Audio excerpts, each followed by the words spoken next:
Id por todo el mundo y predicad el Evangelio a toda criatura. Ven a nuestra congregación, ubicada en la calle 47, número 2320, Nuevo Sotomayor. Martes y jueves, 7 p.m. y los domingos, de 7 a.m. a 10 a.m. Bienvenidos, los esperamos. Bien, hermanos, nuevamente estamos con ustedes trayendo la palabra, el mensaje para este día de hoy, día de confinamiento, de toque de queda, de obediencia, para evitar muchas situaciones de las que actualmente estamos viviendo. Tenemos que orar, reforzar nuestra oración y pedirle al Señor que Él nos ayude a caminar y a obedecer todas las disposiciones que se tienen para nuestra salud y para nuestro cuidado. También sabemos que el Señor es el que cuida, pero también Él da una serie de instrucciones, Él también coloca una serie de requerimientos para guardar al pueblo de Dios cuando hay una contaminación, cuando hay una peste o una pandemia. Antes de empezar nuestro programa, yo les quiero invitar para que busque la palabra, un lápiz, un cuaderno en donde usted quiera apuntar todo lo que en este programa nosotros le vamos a enseñar. Vamos a orar y vamos a pedirle al Señor que nos dé sabiduría, que nos dé entendimiento y comprensión para poder entender la palabra del Señor. Oremos. Amado Dios, soberano Cristo, Rey del universo, Creador de todo cuanto existe en los cielos, en la tierra y en el mar. Gracias, Señor, por toda obra creada. Gracias, Dios, por cada maravilla que haces diariamente en la tierra y en la vida de cada uno de nosotros. Gracias, Dios, por extender su manto de justicia, por extender su brazo para guardar y cuidar la vida de cada uno de nosotros que somos su pueblo. Gracias, divino Salvador. Gracias, Señor, porque nos das la oportunidad hoy de escuchar su palabra. Gracias, Señor, porque tú eres grande, porque tú eres hermoso y porque para siempre es la bendita y santa misericordia que tú has extendido sobre la tierra. Independiente de las situaciones, independiente de las circunstancias, sabemos que Dios estará con nosotros. La palabra dice que nada tocará nuestra morada y que aunque miles caigan al lado y 10,000 caigan en otros lados, de todas maneras la peste no tocará nuestra morada. Dice su palabra y nosotros la creemos. Creo en esa palabra, Señor. Creo en ese mensaje que tú me diste en este día de hoy, Señor, cuando preguntaba y te oraba, Señor, por la situación que se avecina. Y tú me dabas esa palabra. Eso lo que está escrito en el Salmo que corresponde para este día de hoy. Gracias, Dios. Gracias, Señor, eterno, maravilloso y soberano. Gracias por ese salmo de protección, el 91, Señor. No como agüero, Señor, sino como palabra del Dios omnipotente que nos da seguridad, certeza y que tú estás cuidando la vida de cada uno de nosotros, los que somos sus hijos. Gracias, Rey, gracias, soberano. Bendice al pueblo que en este momento nos escucha. Bendiga al pueblo que en este momento nos sigue a través de nuestra red. Gracias, Señor. Te bendecimos, glorificamos su nombre y exaltamos su divino y poderoso poder. En el nombre de Jesús, amén y amén.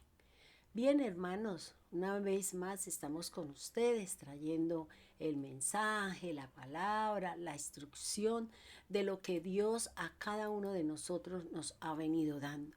Sabemos que los tiempos son malos, sabemos que los tiempos de la oscuridad están sobre la tierra, pero también sabemos, hermanos, que Dios está con nosotros.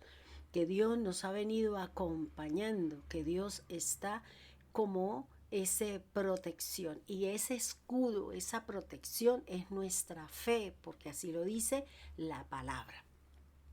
Hoy, como todos los domingos, pues hoy es un culto virtual debido al confinamiento, debido a las nuevas reglas, nuevas formas. Constantemente nos están cambiando, constantemente nos están poniendo como que no sabemos hoy qué es, ni mañana quién sabe. Pero sabemos que nosotros tenemos una sola ley, sabemos que tenemos un solo Dios, sabemos que somos un pueblo elegido, separado, y que es un pueblo que nos movemos de acuerdo a lo que dice la palabra del Señor. Entonces vamos a estudiar y a seguir aprendiendo de aquellas cosas que nos enseña la palabra y que nos instruye la Escritura con respecto a un concepto que venimos nosotros trabajando, en donde seguramente muchas personas tenemos alguna como algo de recelo cuando nos hablan acerca de la palabra ley. Y durante varios meses nosotros hemos venido hablando si la ley fue abolida por Cristo. Y si la palabra de Dios me habla que hay algunas cosas que Cristo abolió.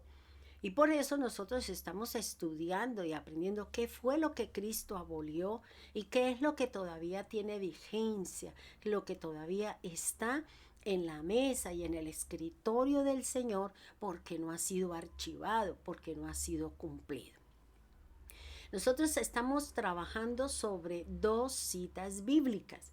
Y estas citas bíblicas, una es Mateo 5:17 y la otra es el Proverbio 6:23.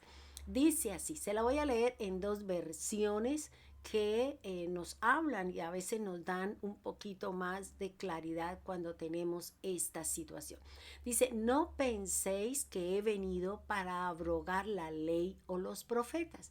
No he venido para abrogar, sino para cumplir. Eso lo dice la Reina Valera en el año 60. Mateo 5:17 de la Biblia israelita Nazarea dice así. No piensen que yo vine para anular la Torá o los profetas. No he venido a anular, sino a cumplirla o a completarla. Recordemos las definiciones con respecto a la ley para que no se nos olvide no se nos olvide estos conceptos que en algunos momentos pueden pasar desapercibidos y que como constantemente no los trabajamos, no los manipulamos, pues se nos pueden olvidar. Primero, vamos a definir y a recordar qué es la ley. Recuerde algo muy importante, que en la primera vez que nosotros le hablamos de la ley, la palabra ley no existe en el lenguaje hebreo. Cuando se habla de ley, se puede estar haciendo referencia a una regla, a una norma, a una ordenanza, a un principio, a un precepto, un mandamiento, un edicto, un estatuto, un decreto. Cualquiera de estas cosas usted la va a encontrar. Pero usted dice, sí, pero es que la Reina Valera, sí, una cosa es lo que dice la Reina Valera y otra muy distinta cuando nosotros tenemos la oportunidad de tener la Torá o de tener una Biblia hebrea y de donde vienen todas estas otras Biblias que existen en el mercado. Bien, la ley es un conjunto de reglas, normas, ordenanzas, principios, preceptos, mandamientos, edictos, estatutos, decretos y el resto que podamos encontrar en la palabra. Nosotros hablamos de lo que son los mandamientos. Los mandamientos son cada una de las 10 palabras que dio Dios a Moisés para empezar a que fuesen su pueblo. También la palabra del Señor me dice que los mandamientos son una lámpara y tuvimos la oportunidad de trabajar el mandamiento honrar a padre y madre. Sería bueno que usted y yo lo volviésemos a escuchar porque seguramente en este tiempo nos traerá nuevas enseñanzas. Miremos entonces el segundo tema que nosotros trabajamos, que fueron los preceptos. Un precepto es el cumplimiento de cada uno de las 10 palabras que Dios dio. El precepto me trae luz y esa luz me la va a dar a mí la enseñanza cuando escudriñamos todas aquellas cosas que nos enseña cada uno de los mandamientos. Cuando cumplimos lo establecido por Dios por medio de un mandamiento, es decir, que la luz viene a nosotros cuando llevamos o ponemos por obra la palabra. Trabajamos dentro de los preceptos lo primero que Dios le dio a Abraham para establecerse como pueblo, y es la circuncisión de la carne. Miremos entonces la otra parte que conforma o cómo se expresa la ley. Habíamos hablado que era por decretos, por ordenanzas y por preceptos, y ya lo que conforma la ley. Un decreto o los decretos son acciones que determinan dos cosas: el qué y el cómo de una orden dada por Dios en un momento de crisis. Actualmente nosotros nos estamos moviendo por decretos. Ya durante todo este año, de donde ya vamos a cumplir un año de esta situación a nivel mundial, se han generado más de 1500 decretos. Se sale uno, luego a los 10 minutos sale otro, luego al otro día sale otro, y de esa manera nos tienen a nosotros como perdidos, como que ahora qué sigue y que ahora cómo es y cómo está. Bueno, esta cantidad de situación de confusión de lo que nos está trayendo el enemigo debido a la crisis o a la situación que se viene formando, que se viene levantando. ¿Por qué? Porque hay que preparar el camino para el diablo, para el falso profeta y el falso Mesías. La función del decreto es actuar a nivel interno y también a nivel externo. Estas funciones son las que regulan las acciones a seguir de una crisis. ¿Qué es una ordenanza? Habíamos hablado también de lo que es una ordenanza, que es sinónimo de estatuto. Una ordenanza es una orden prescrita con anterioridad de algo que debe cumplirse con obligatoriedad y hace referencia a un rito o a una ley ceremonial, en este caso la Pascua con el Cordero. Tuvimos la oportunidad nosotros de estudiar la forma y la manera de cómo se deben manejar los decretos para beneficiar o condenar un pueblo, una persona o una nación. Habíamos hablado sobre el decreto del hombre, que lo puede usar a manera de beneficio para él mismo o para venir en contra de un pueblo. La reina Esther salva a su pueblo de un decreto firmado por el rey Asuero para desaparecer al pueblo de Dios sobre la faz de la tierra.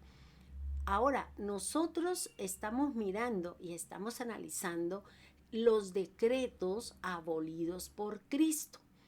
Vamos a mirar cuál fue esa acta y cuáles fueron los decretos, porque mirando la Torá Emet, hay una parte donde hablan de los decretos, y cuando uno va y los analiza con Jesús, vemos cuáles fueron esos decretos que fueron abolidos por el Señor. Colosenses, Pablo, cuando le envía la carta a los colosenses, les escribe acerca de esta anulación o de decretos que fueron abolidos, quitados dentro de el manejo que se le venía dando a la ley de Dios. Colosenses 2:14 dice así: anulando el acta de los decretos que había contra nosotros, que nos era contraria, quitándola de en medio y clavándola en la cruz. Colosenses 2:15: y despojando a los principados y a las potestades, los exhibió públicamente, triunfando sobre ellos en la cruz. Ya nosotros habíamos hablado que esta acta de los decretos y que fue lo que Cristo anuló, porque vemos que muchas cosas el Señor dio preceptos, estatutos, mandatos, ordenanzas, y cada una de ellas tenía una vigencia y tiene una función determinada. Y lo primero que del decreto que el Señor abolió fue nuestra enemistad con Dios. ¿Por qué fue el primero? Porque fue lo primero que el Señor dio en el jardín del Edén, cuando puso enemistad entre la mujer, la serpiente y la creación. Desde allí viene la enemistad y vino y puso un trabajo y puso una enemistad también con el cuerpo. Porque si nosotros analizamos qué fue lo que el Señor le dijo a la serpiente, la puso a arrastrarse y a comer polvo de la tierra. Pero también vemos que a Eva le aumentó los dolores de sus preñeces, y a Adán le puso que su trabajo sería arduo, que su trabajo y que el pan se lo ganaría con el sudor de su frente. Es decir, que se complicó, que ya esa amistad, esa facilidad que tenían ellos en el jardín del Edén ya no estaría. ¿Por qué? Porque ellos obedecieron, escucharon y obedecieron a la voz de la serpiente. Mire lo que dice Efesios 2:14. Dice: porque Él es nuestra paz. ¿Quién es Él? Cristo, que de ambos nos hizo uno. Él derribó en su carne la barrera de división, es decir, la hostilidad, y abolió la ley de los preceptos en forma de ritos, para crear en sí mismo de los dos hombres un solo hombre nuevo, haciendo así la paz.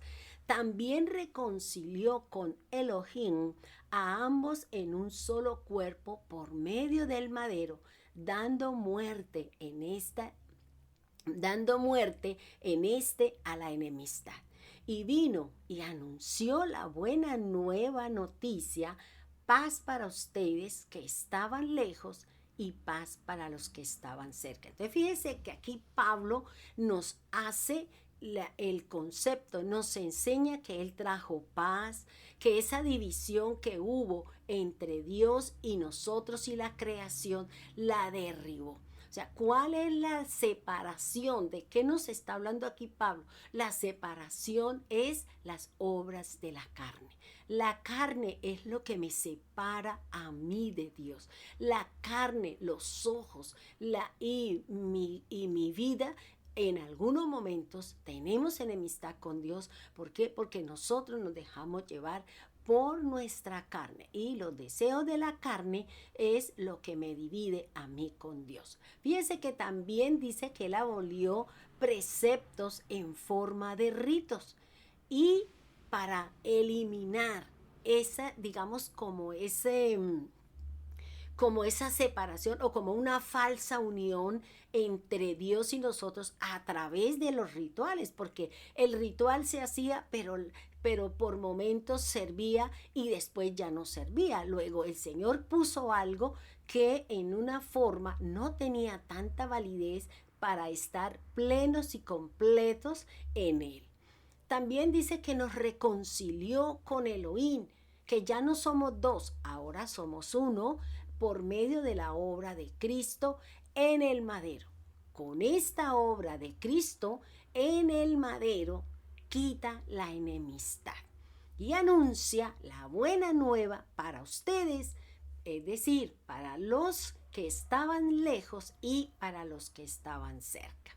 Bien, Esto es importante. Ahora, ¿cuál fue ese segundo rito, ese segundo decreto expresado en una ordenanza o expresado en un precepto?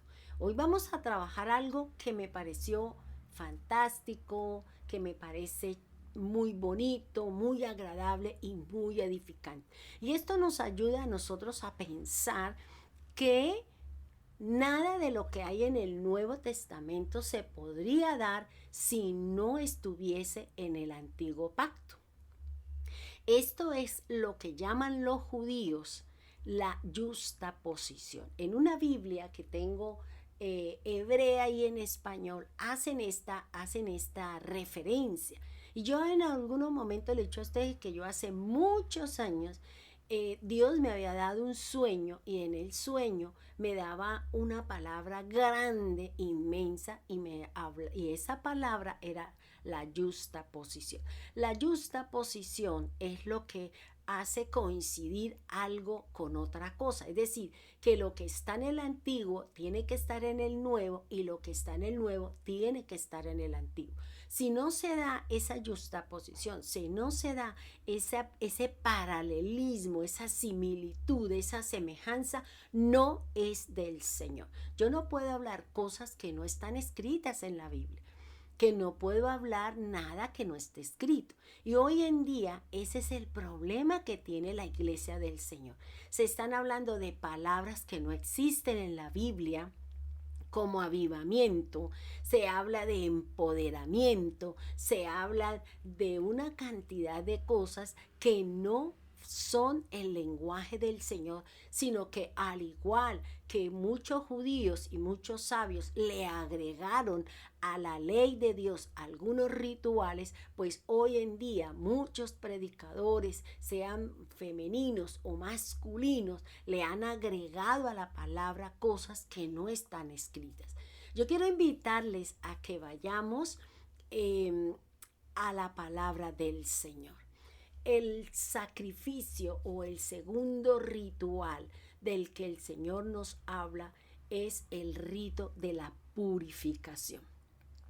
Pero antes de entrar a eso, vamos a mirar lo que hay antes de lo que nos habla el rito de la purificación. El rito del sacrificio del cordero. Este rito se hacía o se observaba o se guardaba en la celebración de la Pascua, como matando el cordero, untar las puertas con la sangre del mismo cordero, comer hierbas amargas, y esto fue cambiado por la cena del Señor, cuyos elementos son el pan y el jugo de la vid.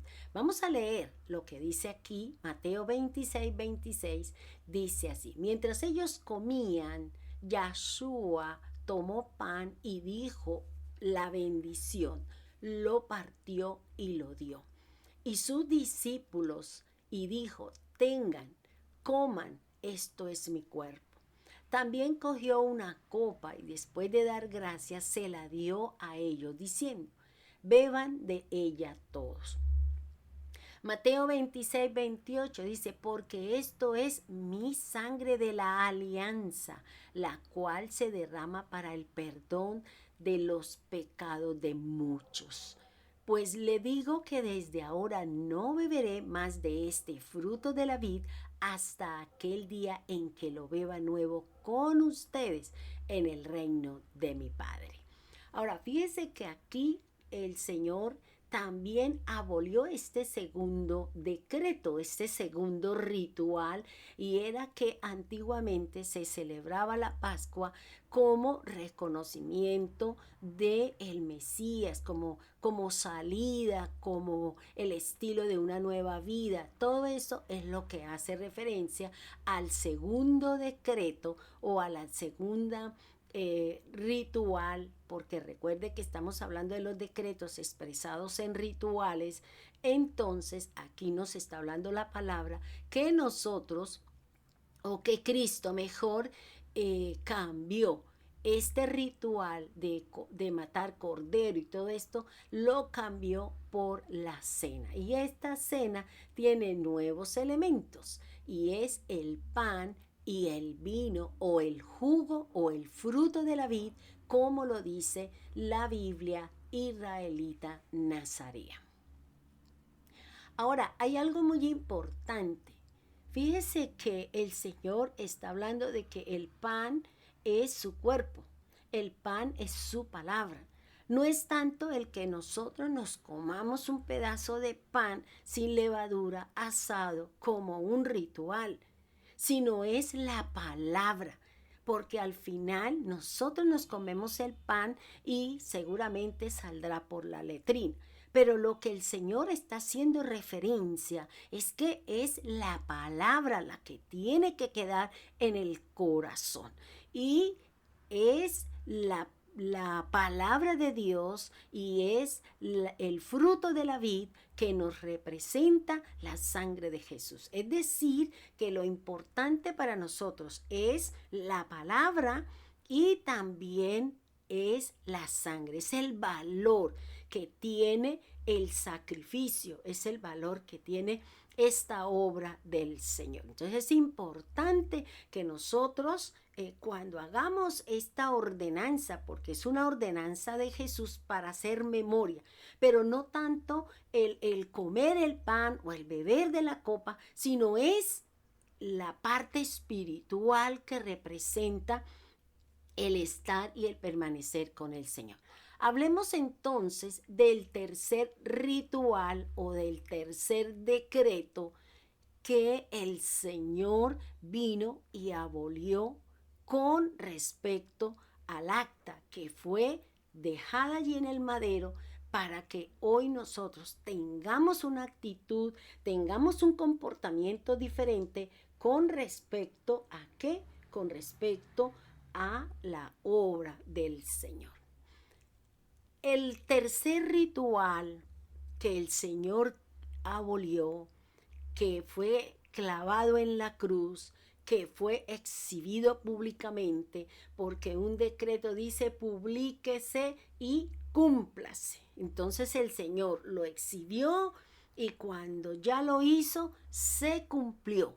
Es decir, cumplió con su propósito, cumplió con la obra y con la tarea que el Señor le había delegado. Bien, vayamos entonces a trabajar este ritual que fue abolido por Jesús.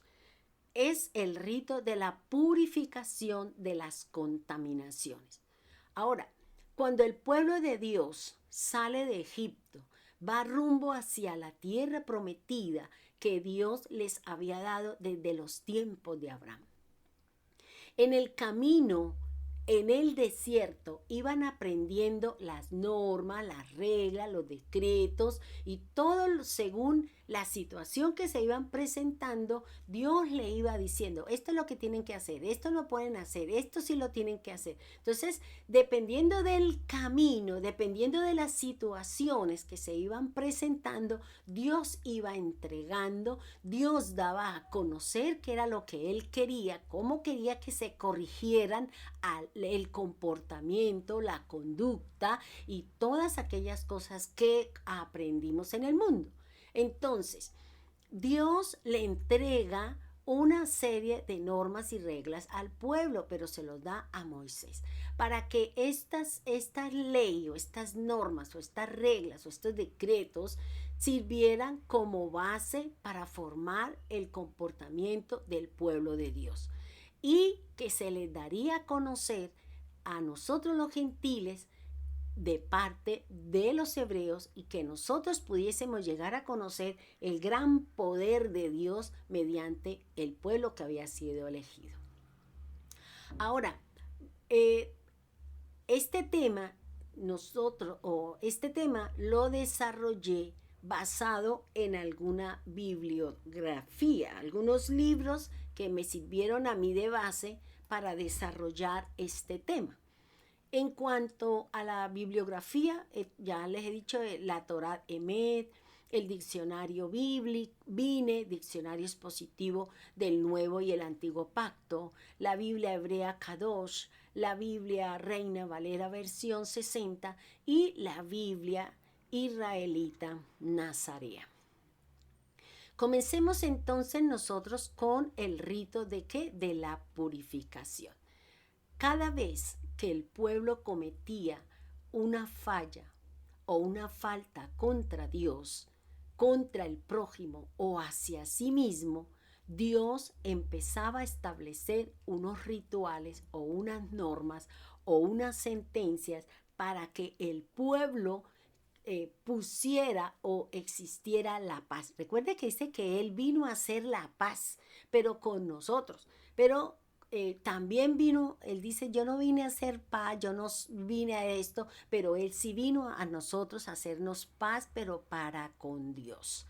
Busquemos entonces en el libro de los Números, capítulo 5, versículo de 2 al 3. Ahora, porque vamos a iniciar dónde nace el ritual de la purificación y por qué se dio este ritual y cómo Cristo lo cumplió y ahora no tiene vigencia, fue abolido en la cruz.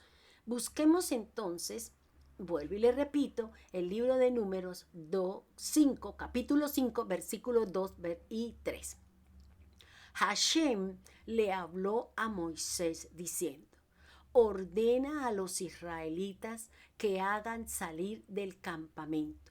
Así sea hombre o mujer, deberán hacerlo, salir del campamento para que no impurifiquen ritualmente sus campamentos dentro de los cuales habito yo.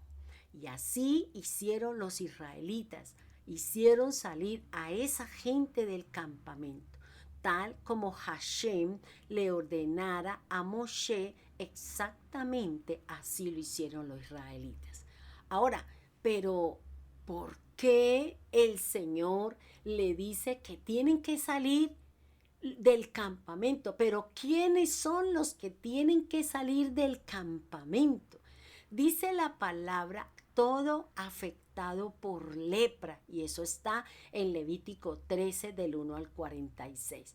Todo aquel que padezca flujo o impureza física, y eso lo encontramos en Levítico 15 del 1 al 15. Y todo aquel que esté impuro ritualmente por haber estado en contacto con un cadáver. O sea, el Señor que le dijo, mire, me va a sacar estas 3 situaciones o 3 circunstancias que tiene mi pueblo. El que tiene lepra, y nosotros ya sabemos qué significa la lepra. Aquel que padezca flujo o una impureza física. Esto hace referencia a enfermedades venéreas o cuando una mujer estaba con su periodo, tenía impureza menstrual. Ahora, pero aquí el Señor está haciendo referencia a aquellos que tenían una enfermedad que traía flujo vaginal o flujo tanto para el hombre como para la mujer. Es decir, que habían faltado, es decir, que había pecado entre el mismo pueblo y por eso se había presentado esta situación. Dios ordenó que debían apartarse del pueblo algunos que estaban enfermos debido a sus conductas y malos comportamientos.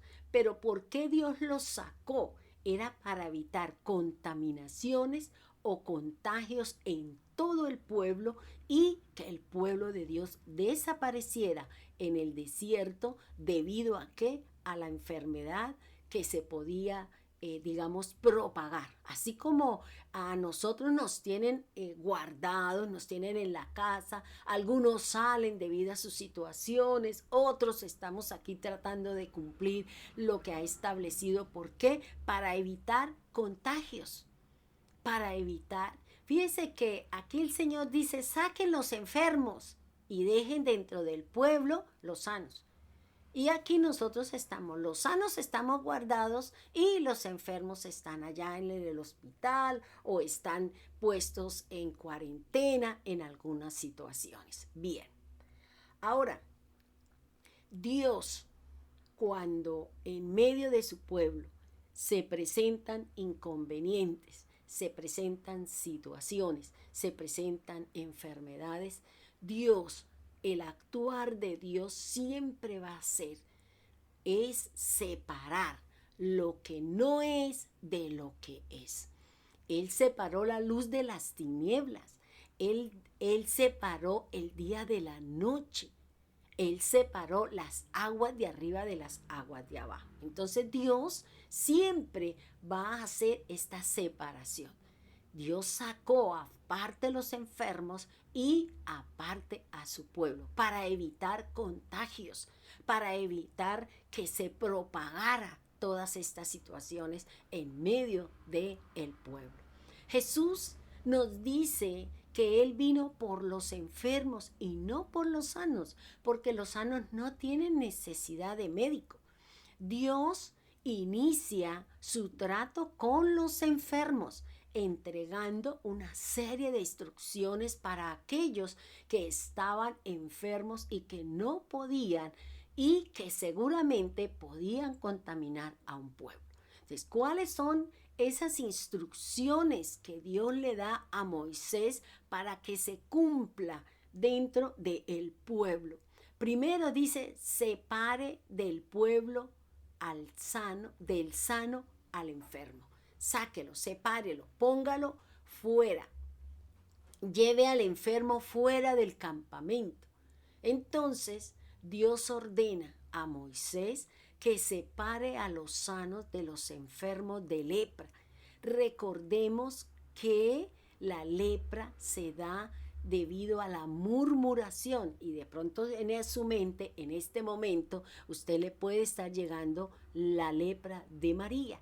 Y esto se da en el alma, es decir, aquellos que almáticamente están enfermos, que tienen dolencias, amarguras, resentimientos, odios y todo esto, el Señor va a ponerlos aparte porque un odio, un resentimiento y todo esto puede contaminar a otros. Cuando nosotros hablamos con odio y resentimiento, eso es lo que expresamos y estamos llevando a los corazones que tengan también este sentimiento. Ahora, también dice del flujo. Se había dado, el flujo se da en el cuerpo y puede darse debido a una fornicación o debido al adulterio. Entonces fíjese que dentro del mismo pueblo también se podía presentar las faltas ¿contra qué? Contra el cuerpo. Por eso el Señor determinó y por eso el pueblo estaba enfermo. Porque cuando nosotros tenemos una sola pareja en la que nosotros nos relacionamos íntimamente con Él y la otra persona también es, Dios no va a permitir o esa es una señal o es como un seguro de que nada en la parte interior o en la parte íntima va a acontecer porque estamos con la misma persona. La otra separación o el otro sacar al enfermo fuera del campamento era el muerto. Ahora, cuando hablamos de muerto, estamos hablando de una persona que perdió la vida. Es decir, estamos hablando.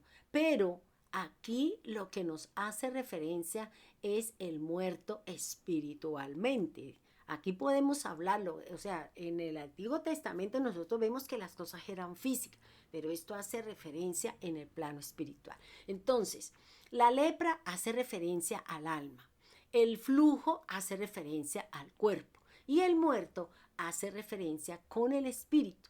Y esta palabra muerto hace referencia a ¿qué? A la idolatría. Porque cuando nosotros tenemos fe en otras cosas diferentes a las que no son con el Señor, pues estamos muertos espirituales. Entonces, porque tenemos idolatría. Entonces, pero ¿por qué el pueblo se enfermó? ¿Por qué el pueblo estaba enfermo en el ser? El pueblo tenía enfermedad en su alma, el pueblo estaba enfermo en su cuerpo y el pueblo estaba enfermo en su parte espiritual. Pensemos en algo.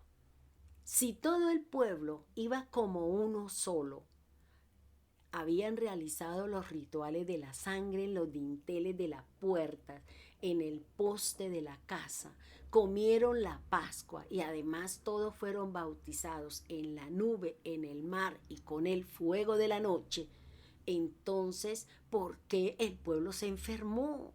Es muy importante, hermanos, que recordemos que ellos no salieron solos.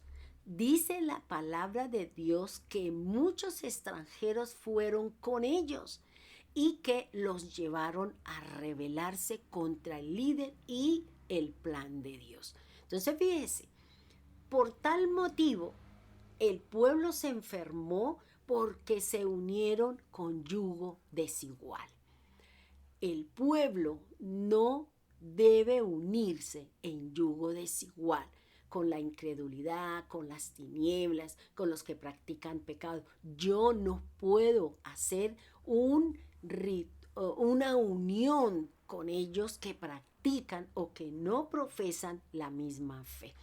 Porque los incrédulos me llevarán a cometer faltas contra la palabra de Dios y a seguir en sus caminos, es decir, fornicar, adulterar, robar, matar, mentir, no honrar a Dios. Y de esa manera, ese yugo desigual, esa persona que no profesa mi fe, que no camina, que no cree en el Señor, es la manera como yo me puedo separar de el Señor, separar de Dios.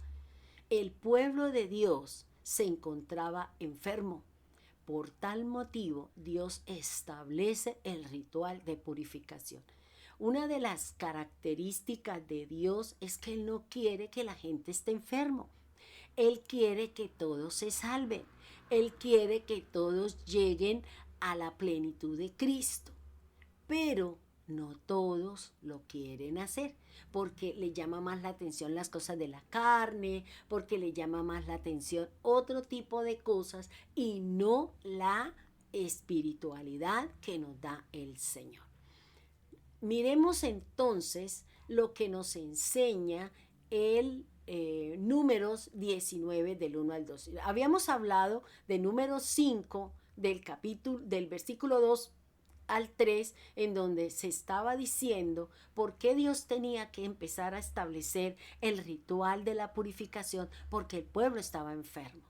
Ahora vamos a mirar qué se debía hacer con aquel que había tenido contacto con un muerto, aquel que había tenido contacto con fornicación o adulterio y también con la murmuración o con la lepra. Vamos a analizar qué nos habla Números 19 y vamos a trabajarlo del 1 al 22 y allí se nos define el contacto con un cadáver y la purificación a través de la vaca colorada o roja. Esto es interesante, es muy bonito y uno analiza y dice, Dios mío, todo lo que está en la Biblia, yo no puedo decir esto no sirve, porque fue el Espíritu Santo quien inspiró para que la Biblia estuviese con nosotros. Además, nosotros sabemos que la Torá o la Taná existe antes de la misma Biblia y eso existe antes de que Cristo estuviera. Por eso Cristo iba al templo o iba a las sinagogas o iba a diferentes sitios a leer, a escuchar y a predicar la palabra del Señor. Tomemos entonces el libro de Números, capítulo 19, versículo 11. Dice así, recuerde que estoy leyendo la Biblia israelita Nazarea. Hashem les habló a Moshe y a Aarón diciendo, aquí podemos mirar dos cosas. Dios le habla a Moisés, que representa la parte de la ley, que representa el cumplimiento de la regla, de la norma, del precepto, y el encargado de llevar al pueblo a cumplirla. Y también tenemos a Aarón, que representa la parte sacerdotal, quien era que realizaba los ritos para mantener en comunión al pueblo con el Señor. Entonces fíjense que el Señor le habla a la parte de a Moisés y le habla a Aarón, que los dos eran el cumplimiento. Uno en la parte administrativa, política, social, y Aarón representaba solamente la parte espiritual para con el Señor. Miremos entonces lo que nos dice en Números 19:2. Dice así: el siguiente es el decreto de la Torá que ordenó Hashem. Diles a los israelitas que te traigan una vaca totalmente colorada, que no tenga defecto alguno y que nunca haya llevado el yugo. Ahora, fíjese que aquí en la Torá, en la Biblia israelita, me está diciendo que es el decreto de la Torá. Aquí es la primera vez que se habla sobre el decreto de la Torá con orden. Y fíjese que la ordenanza se habla de algo prescrito y que tiene relación con los rituales. Por eso aquí es importante conocer para que usted y yo tengamos conocimiento sobre lo que nos dice el Señor. Ahora, es un decreto expresado como una ordenanza. Y vuelvo y le repito, y las ordenanzas se refiere a una orden prescrita para los rituales o leyes ceremoniales. Ahora, fíjese que dice que lo que el Señor solicitaba era una ofrenda por el pecado. Nosotros sabemos que en Levítico se nos habla de ofrenda por la culpa, ofrenda de gracia, ofrenda de holocausto, bueno, todo eso es lo que nos habla. Pero aquí es una ofrenda por el pecado, es decir, el pueblo cometió fallas contra su alma, cometió fallas contra su cuerpo y cometió fallas contra las cosas espirituales. Cuando el hombre cometía una falta contra Dios, hacia los demás o hacia sí mismo, debía presentarse delante del sacerdote trayendo una ofrenda con respecto al pecado. Recuerde, hermanos, que cuando Jesús sanaba, siempre les decía: ve, preséntate al sacerdote y cumple según el ritual de Moisés. Jesús nunca, hasta cuando las cosas él no las hizo, nunca dejó de basarse en lo que Dios había instruido, en lo que Dios había establecido. ¿Cuáles eran las instrucciones para este pueblo que estaba en pecado y enfermo en el alma, vuelvo y le repito, en el cuerpo y en su relación con Dios? Lo primero que Dios solicita es que deben de llevar una vaca alazana, es decir, de color rojo. Cuando yo leía con respecto a esto, yo decía, dice que la vaca debería tener todo rojo, el pelo, el cuero y todo debería ser rojo. En el judaísmo, el nacimiento de una vaca roja tenía una gran bendición. Cuando nacía una vaca roja, entonces ellos entendían que venía un proceso de purificación y que venía un proceso en la esperanza de un porvenir mejor. Entonces, para ellos era de gozo, de alegría, de contentamiento, porque venía la esperanza y tenían que purificarse para estar delante de Dios, contentos y estar con el Señor. Históricamente se nos habla de que en la historia del pueblo de Israel han existido 9 vacas rojas que lograron purificar al pueblo judío. Actualmente nosotros sabemos que hubo como un revuelo porque en Israel nació una vaca roja. Pero cuando la examinaron y no cumplía con las especificaciones, entonces esperaron. ¿Por qué? Porque Dios está preparando que todas las cosas que Él tiene establecidas y que su pueblo camine de acuerdo a lo que Él tiene establecido. Ahora, fíjese que el ritual de la vaca alazana se establece dentro de la categoría de los decretos o de las ordenanzas que forman parte de cómo se expresa la ley.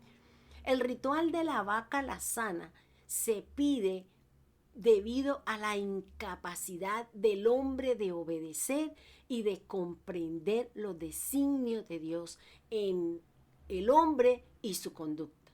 Así como el Señor dice, yo no vine a abrogar, yo vine a cumplirla. Cristo vino a darnos, a enseñarnos algunas cosas que no estaban y que la ley no me podía hacer perfecto y que la ley delante de Dios siempre éramos pecadores. Por eso este ritual del que estamos hablando hoy, que es uno de los rituales, el tercer ritual que el Señor abolió en el madero, hace referencia a que nosotros como seres humanos no somos totalmente obedientes. Somos incapaces de obedecer nuestra o la norma del Señor. Tampoco en algunos momentos podemos entender y comprender los pensamientos de Dios que tiene con nosotros en cuanto a comportamiento, conducta y forma de ser. Estos rituales del que nosotros estamos hablando hoy tienen un gran significado y es mejorar la relación con Dios, mejorar mi relación con los demás y mejorar la relación con ellos mismos. Pero esto es para el pueblo de Israel. Recuerde que eso se le dio fue al pueblo de Israel. Ahora, pero ¿cuál era el objetivo del ritual de la vaca roja y qué se hacía? El color de la vaca era rojo. Tenía unas características y es que fuera perfecta, es decir, que no tenga falla y además que no haya tenido yugo. La vaca roja era perfecta. Fíjese que aquí establecen o se busca una hembra, se busca una hembra con respecto a qué, al mensaje o con respecto a la palabra del Señor que nos viene hablando y que nos viene enseñando. Ahora, fíjese que el Señor nos está diciendo que fuera perfecta, pero aquí hay unas características o hay algo importante que usted y yo debemos de tomar. ¿Y qué es? El color de la vaca, es rojo. Pero fíjese que eso no se daba cuando vino Jesús, o sea, la representación de la Pascua simplemente se pedía un cordero, sí con unas especificaciones y esas especificaciones eran con respecto a qué, con respecto a las situaciones o con respecto a las cosas que el Señor. Entonces, ¿cuál era el objetivo del ritual de la vaca roja? ¿Y qué se hacía? Vamos a mirar. Lo primero que el Señor solicitó es una vaca, es decir, una hembra. Dio o solicitó un color específico, que fuera rojo. Además, que tuviera unas características y era perfecta. Es decir, que no tuviese falla y que además no haya tenido yugo. Más adelante le voy a hablar y voy a hacer como una comparación, una similitud o como una analogía mejor de lo que el Señor nos está hablando acá. La vaca roja debía de morir fuera del campamento y la degollará en su presencia. Es decir, que el sacerdote Eleazar debían de traerle la vaca roja, él la llevaba fuera del campamento y ponía a otra persona que lo degollara. Y él miraba que esa vaca que él ya había mirado, que cumplía con el color, que cumplía con la perfección, que no tenía fallas, que no había sido puesta en yugo, es decir, a trabajar, entonces él miraría que otra parte, otro líder, otra parte del levita era el que venía a degollar a esta vaca. Una vez que fuera degollada, tenía que tomarse su sangre y el sacerdote Eleazar tomaba la sangre, se iba al tabernáculo y con su dedo metía el dedo en la sangre y rociaba directamente ante el tabernáculo 7 veces. Nosotros sabemos que el número 7 representa obra terminada, es decir, que cuando el sacerdote hacía esta acción, cumplía este ritual, el pueblo, el enfermo que había tenido relación con el muerto, hasta ahí había llegado, que ya no era inmundo, que ya podía entrar al campamento, volver a su casa, a compartir con su familia. Mientras no se hiciera este ritual, esas personas tenían que estar fuera del campamento, tenían que estar fuera de su familia, porque eso era inmundo, porque eso era pecado delante de Dios. La otra situación o lo otro que se hacía era que el animal se quemaba entero. El cuero, que es la piel, la carne, que es los músculos y todo lo que hay por dentro, la sangre que representa la vida y también su estiércol, es decir, sus excreciones. Todo era quemado en uno solo. ¿Por qué? Porque esto nos hace referencia a que cuando nosotros llegamos al camino del Señor, nosotros con el fuego del Espíritu Santo, con el fuego del Señor, debemos de permitirle que todo, que las cosas de la carne, que las cosas de mi piel, que las cosas que yo tengo como ser humano sean llevadas y sean puestas por el fuego del Señor y sean quemadas y sean echadas al fuego para que el Espíritu de Dios haga su obra y su tarea. Ahora, el sacerdote, o sea, fíjese que aquí era como un altar que se hacía, se quemaba la vaca con todo esto. Y dice el sacerdote, una vez la vaca se estaba quemando, la vaca estaba allí en ese sitio en donde entera se estaba quemando, entonces el sacerdote echaba madera de cedro, hisopo y escarlata, en donde en el fuego, donde hasta en ese momento se estaba quemando la ofrenda o la vaca alazana. Mire lo que dice Números 19:6.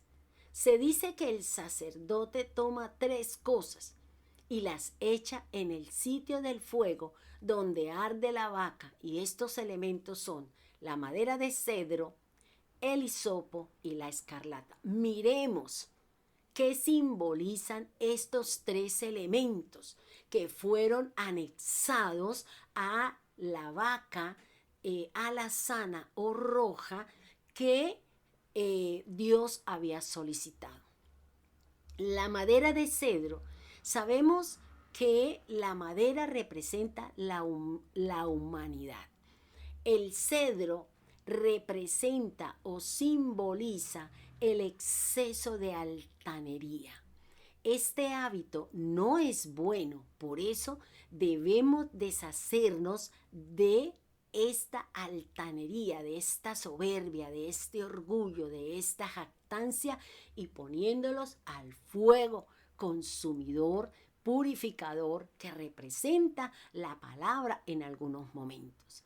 Este tipo de madera, es decir, la de cedro, era usada para rituales ceremoniales, para la construcción de tablones y vigas del templo.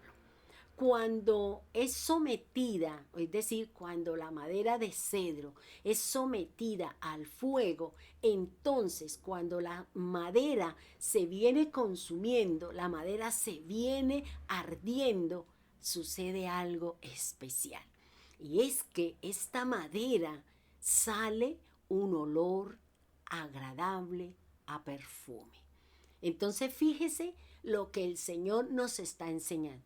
Esa vaca que se quemó y que ahora se echa, está diciendo que ahora el nuevo caminar, que lo nuevo de esto que se está haciendo para que la persona vuelva otra vez al camino, vuelva otra vez a su casa, vuelva otra vez a seguir en el andar con el Señor. Entonces, también, ¿por qué se dice que el árbol de cedro simboliza exceso de altanería? Primero, porque este árbol es poderoso, con ramas largas y retorcidas, y sus hojas son perennes. Entonces, por eso es que a veces nos creemos que somos grandes, que somos poderosos, porque tenemos dinero, porque tenemos esto, y entonces nos pavoneamos y creemos que somos multi espirituales. Y aquí el Señor está diciendo, saca esa jactancia, saca ese exceso de altanería, deja tu soberbia, deja todas aquellas cosas que son hábitos en nosotros y que simboliza el cedro. Por eso el Señor está diciendo que el cedro, la madera, representa ese tipo de situaciones. Podríamos pensar que este sería un tipo de madera en la que crucificaron ¿a quién? A nuestro Señor Jesucristo. Entonces, esto en cuanto a la madera de cedro. Vuelvo y le repito que representa la humanidad, que el cedro representa el exceso de altanería y que hay que llevarlo al fuego y que cuando empieza a quemarse, empieza a consumirse, entonces empezamos a tener un olor diferente delante de Dios. Miremos entonces el otro elemento que es echado al fuego con la vaca alazana, y es el hisopo. Cuando tuve la oportunidad de mirar esta planta, este árbol, son lo más de bonita, tienen unos colores muy lindos y tienen unos olores también muy agradables. El hisopo es símbolo de pureza, que sirve para limpiar el corazón del pueblo de Israel y que crea la nueva alianza. Entonces fíjese lo que nos habla el Señor y lo que nos dice la Escritura. El hisopo es símbolo de pureza y el hisopo sirve para limpiar el corazón del pueblo de Israel y para crear la nueva alianza que el pueblo tendría con el Señor. El hisopo, así como representa pureza, también representa un exceso, que también es malo. ¿Un exceso de qué? De humildad. Ese exceso de humildad no es bueno.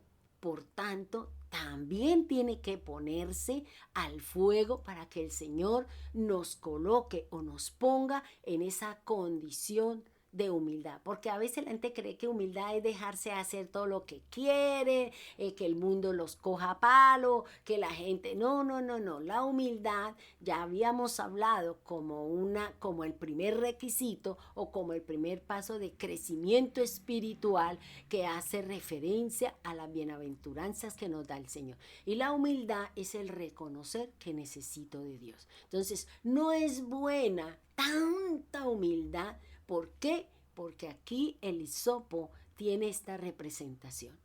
Es decir, que todo debe ser en cantidades equilibradas. Yo recuerdo que un día yo le decía al Señor que por qué no me permitía, que a mí me gustaba mucho el tinto, y que me decían que era malo, y Él me dice, todas las cosas son buenas, pero hay que tenerlas en un orden, en una cantidad moderada. Cuando nosotros nos pasamos es donde vienen los inconvenientes en nuestro cuerpo. ¿Por qué? Porque estamos pasándonos de la medida, estamos teniendo excesos con respecto a ciertas cosas y por eso vienen los problemas para nosotros. El hisopo es una planta de flores blancas y pequeñas, de tallos verdosos y de aroma fragante. Fíjese que el hisopo, la madera de cedro, tienen estas características, es que son de olor fragante. Usted se imagina el olor que podía salir cuando se quemaba la vaca con el cuero, con su carne, con la sangre y el estiércol. Entonces, ese olor que podía expedir, que podía salir de la quema de la vaca totalmente, era combinado con la madera de cedro, con el hisopo, porque tenían unas condiciones de aroma fragante. Además, el hisopo también es usado porque tiene un sabor parecido a la menta, que muchas veces es usada como especias, como condimentos, y también es usado como producto medicinal. Más adelante vamos a mirar en qué condiciones o para qué se usaba el hisopo. También nos dice la palabra y nos enseña la escritura que el hisopo se utilizaba para la ceremonia en la celebración de la Pascua. ¿Cómo así? Recuerde que cuando el Señor les dijo que cogieran y echaran la sangre en una vasija, cogieran un hisopo y los pintaran en donde, en las puertas y en los dinteles y en los postes de su casa. Ahí fue donde primeramente se utilizó este hisopo, esta planta que representa pureza, que nos limpia el corazón, que nos crea una nueva alianza con el Señor. Ahora, el hisopo también habíamos hablado de que tiene propiedades medicinales y este hisopo le era dado como sustancia para limpieza de los leprosos. Entonces es importante conocer, mire todo lo que nos enseña el Señor con respecto a todo lo que Él creó, y cuando nosotros entendamos la importancia que tiene toda la obra del Señor, pues vamos a cuidar la naturaleza y a cuidar todo lo que nos enseña la palabra del Señor. También el hisopo era usado en la ceremonia de purificación de hombres y de cosas que habían tocado algún muerto. El hisopo fue usado cuando Cristo estaba en la cruz, cuando le ofrecieron vinagre, cuando Él dijo, tengo sed, y le dieron el vinagre con untado el hisopo con el vinagre, pero esto no lo hicieron para calmar, porque el hisopo era usado como una especie de anestésico unido con el vinagre. Y esto lo dieron fue como un símbolo de burla, pero no para calmar la sed, el dolor y todo lo que estaba sintiendo el Señor. La tradición dice que el hisopo y el vinagre renovaban las fuerzas. Por eso unieron estas dos para dárselo al Señor. Pero más que para cumplir esta función del hisopo y del vinagre, se estaban burlando los soldados que estaban cuidando al Señor. También habíamos hablado que el rey David hizo referencia a esta planta como un agente purificador en las tradiciones, pero haciendo referencia a que su alma fuera limpia luego de cometer el pecado por el que fue castigado. La Biblia también me habla con respecto a lo siguiente. En el libro de Éxodo, cuando se refiere a esta frase, según la cual el gran legislador de Israel roció a los hebreos con el hisopo empapado en la sangre de las víctimas. Es el sellado de una antigua alianza entre Yahweh y su pueblo. Recuerde que el hisopo tenía una simbología, y esa simbología era pureza, para limpiar el corazón y para crear una nueva alianza. Y esto es lo que nos enseña la Biblia y lo que nos enseña la palabra. Con esto que nos dice el libro de Éxodo, se refiere a que el Señor hizo un sello, hizo una alianza entre él y su pueblo. Miremos el tercer elemento del que nos habla la palabra que Dios exigió y que aquel hombre que estaba llamado a echar, a agregar a la vaca alazana otro elemento, y es la escarlata. La escarlata se toma como símbolo de la grandeza terrenal y la realeza israelita. Tenemos la escarlata que también se echa al fuego. Tengamos en cuenta esta palabra, que se echa al fuego. La encontramos en gran cantidad de la tapicería del tabernáculo, junto con el azul y el púrpura. El sacerdote echó en medio del fuego el escarlata, de la misma manera que echaron sobre Cristo ese manto escarlata, es decir, de un rojo intenso. Por eso dice que lo echó sobre el fuego. Y esta actitud del sacerdote era lo que le iban a hacer a Jesús cuando le pusieron ese manto de escarlata, de rojo, y se burlaban del Señor. En el Nuevo Testamento también lo encontramos cuando fue vestido de un manto escarlata, cuando le pusieron la corona de espinas y una caña en su mano y se burlaban de su reinado. Estos tres elementos del que nos habla la palabra, del que nos dice la Escritura, que fueron echados al fuego junto a la vaca, son entendidos más adelante en el ministerio, o más bien en el sacrificio de Cristo Jesús. Continuemos entonces con número 19:7, a que hace referencia la palabra.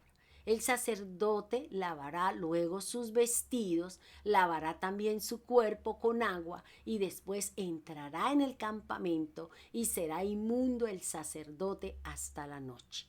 Asimismo, el que la quemó lavará sus vestidos en agua, también lavará en agua su cuerpo y será inmundo hasta la noche. Fíjese que aquellos sacerdotes que participaban dentro de estos sacrificios tenían unos rituales. Era que lavar los vestidos, lavarse en ellos mismos. ¿Para qué? Para poder entrar al campamento, para poder entrar otra vez a su casa, volver a su pueblo.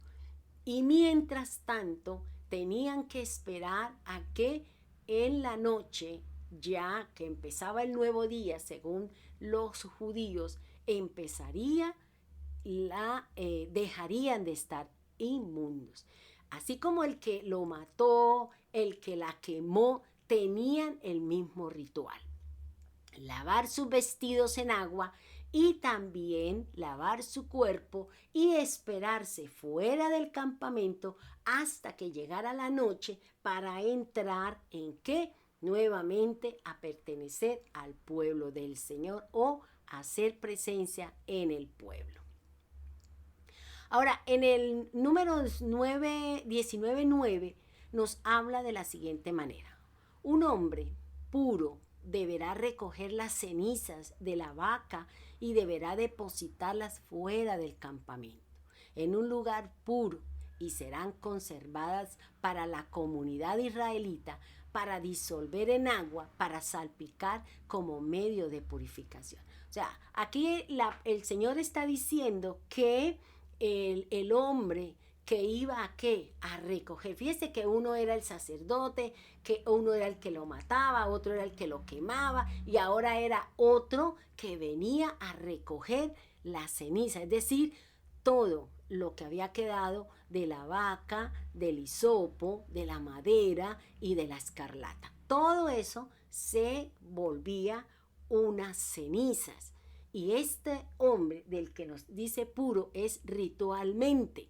Es decir, que había hecho sus rituales para poder recoger las cenizas de la vaca y luego llevarlas y ponerlas fuera del campamento en un lugar puro, y deberían ser guardadas y conservadas. ¿Para qué? Para que cuando hubiesen estas situaciones de enfermedad en medio del pueblo, el pueblo pudiese entrar a purificarse. La vaca era sacrificada fuera del campamento. Después se hacía quemar después de quemar su cuero, su carne y su sangre con su estiércol, es decir, la totalidad hasta convertirla en cenizas.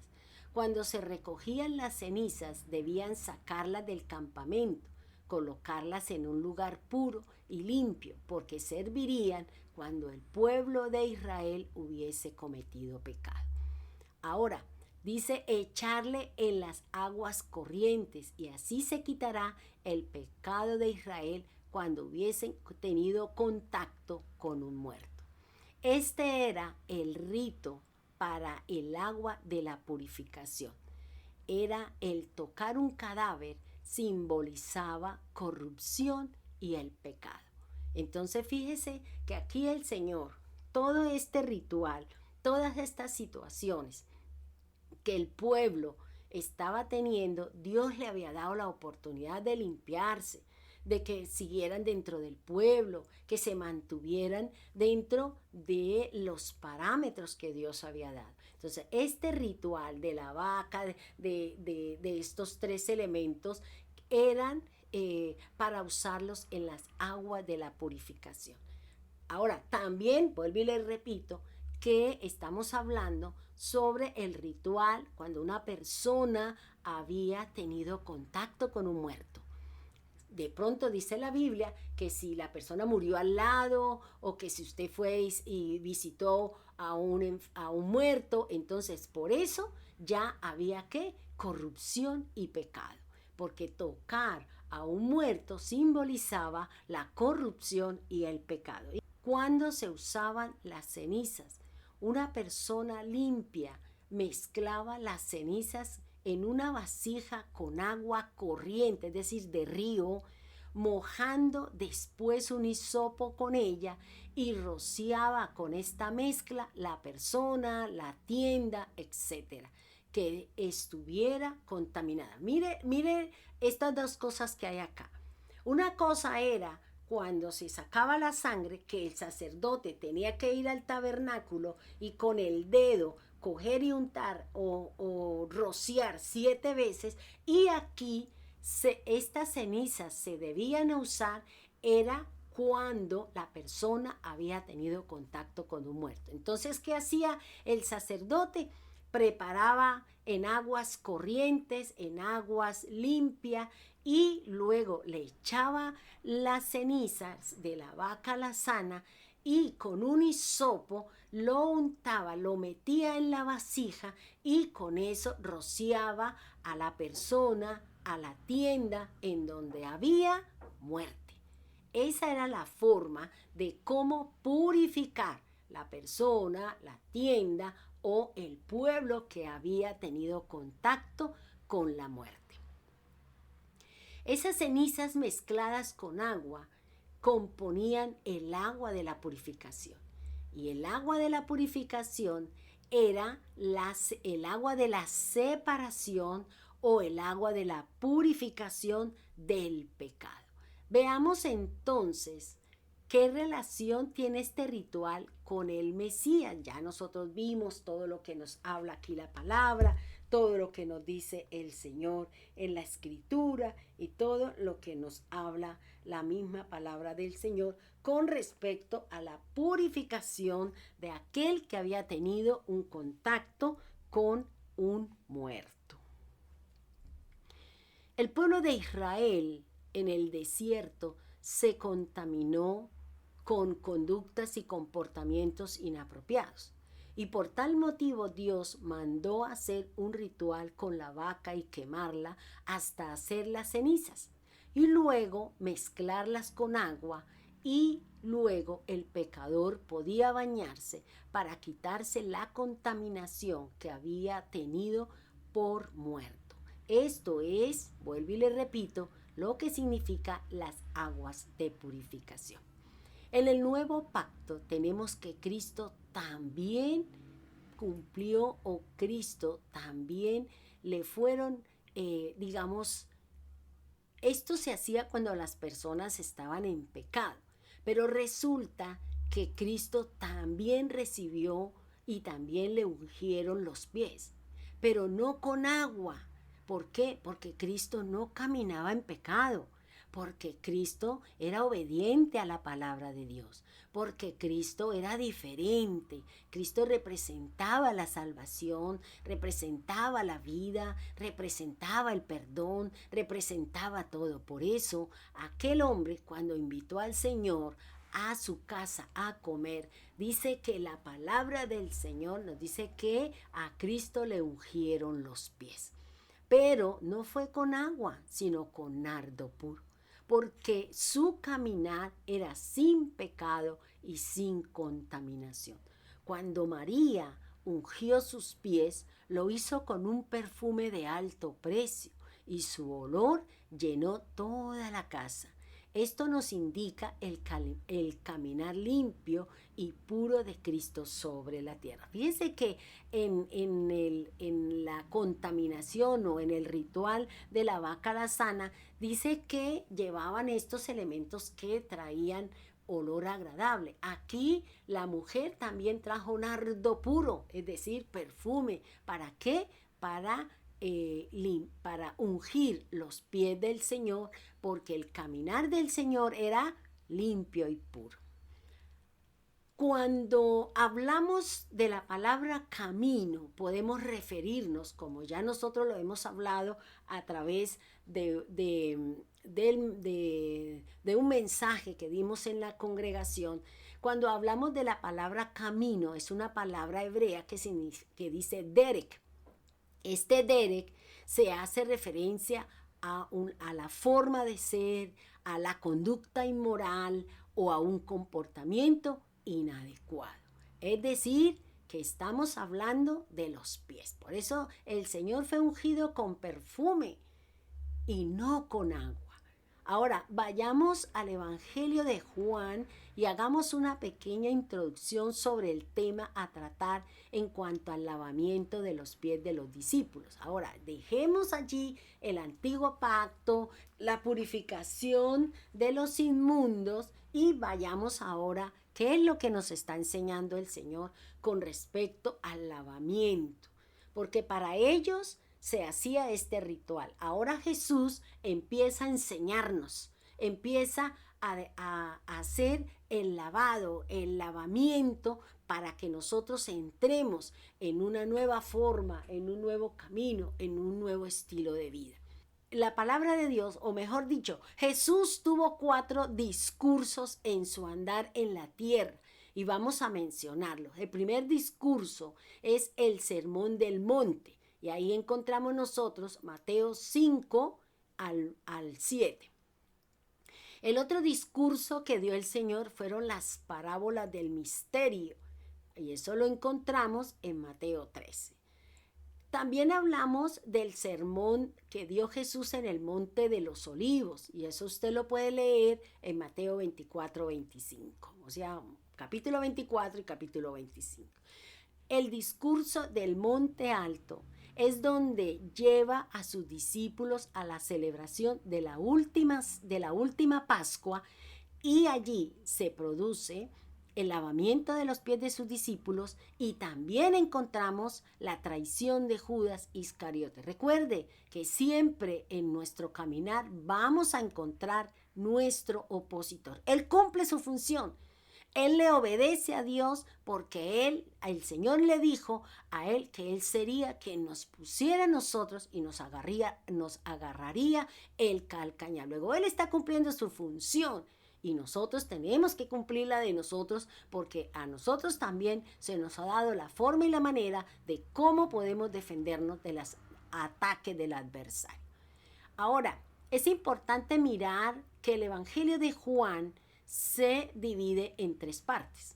Del 1 al 12, Juan nos habla y nos relata que Cristo es la luz.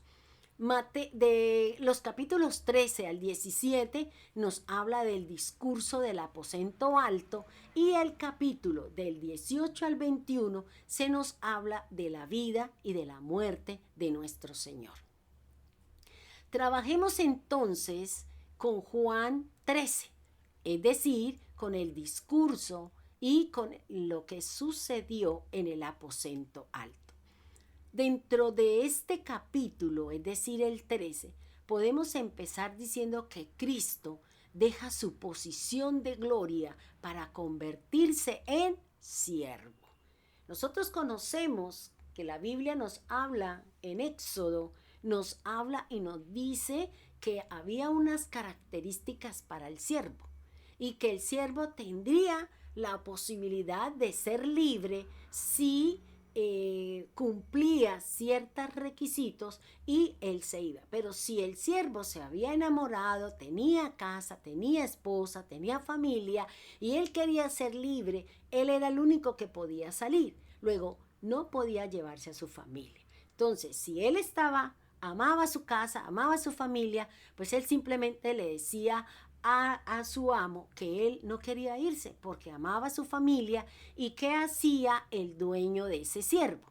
Le abría un orificio en la oreja y eso representaba que el siervo se quedaría en su casa para siempre. Entonces fíjese que aquí el Señor toma la posición, deja su posición de gloria para venir a tomar una posición de siervo, de servicio, de ayudarnos, de dirigirnos. Miremos Juan 13:1. Dice, antes de la fiesta del Pesaj, sabiendo Yahshua que le había llegado la hora para pasar de este mundo al Padre, como había amado a los suyos que estaban en el mundo, los amó hasta el final. Durante la cena, como el acusador ya había puesto en el corazón de Yahudá, hijo de Simón, el Iscariote, que lo entregara. Miremos aquí en estos dos versículos qué nos puede enseñar la palabra.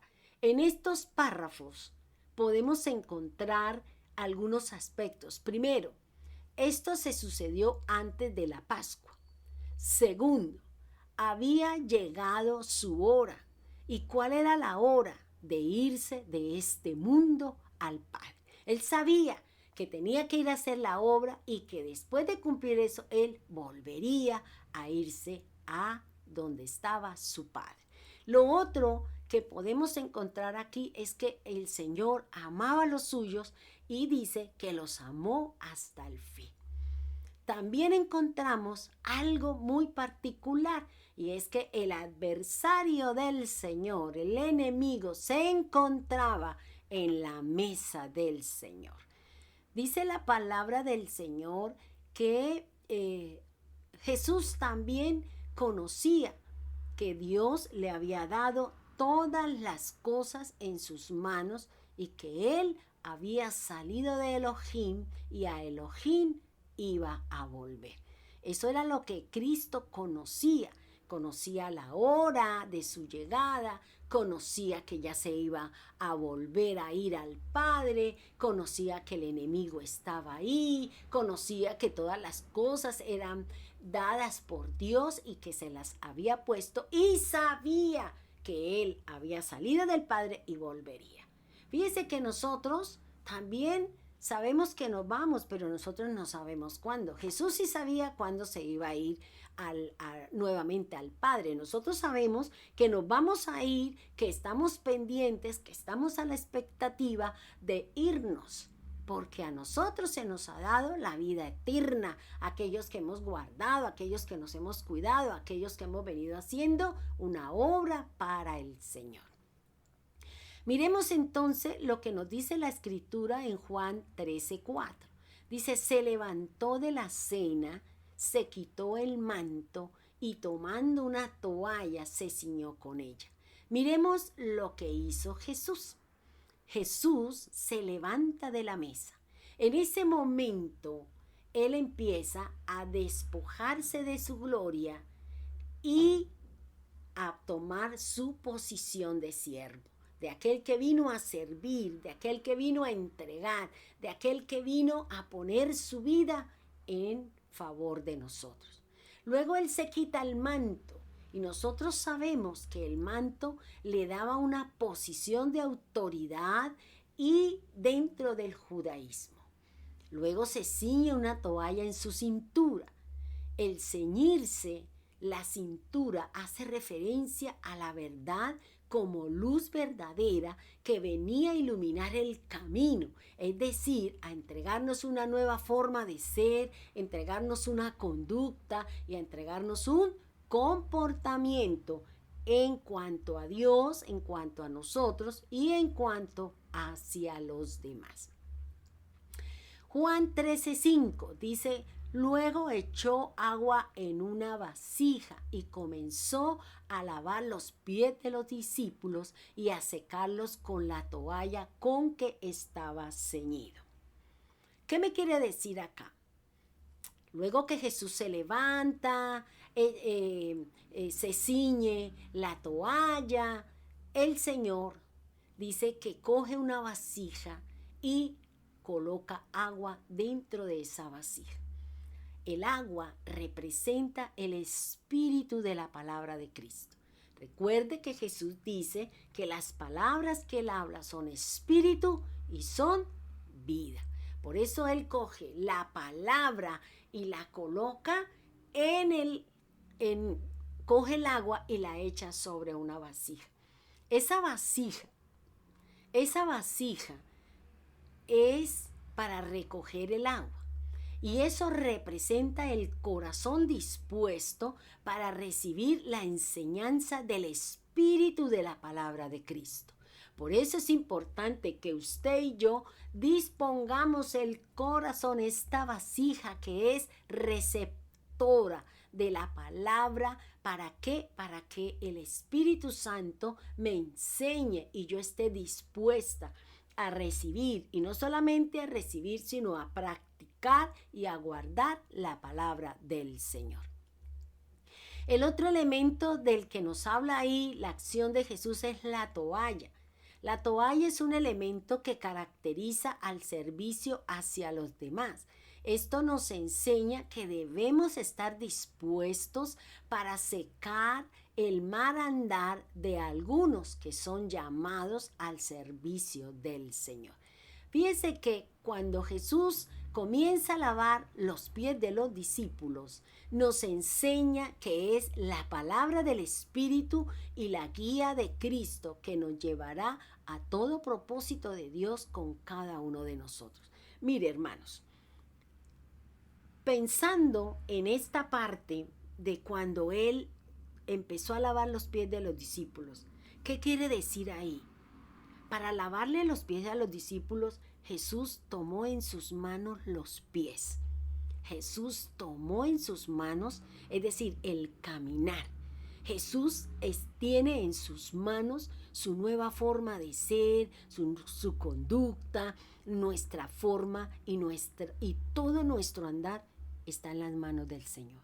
Por eso Él tomó los pies de sus discípulos y los lava con agua de la que había echado en el lebrillo.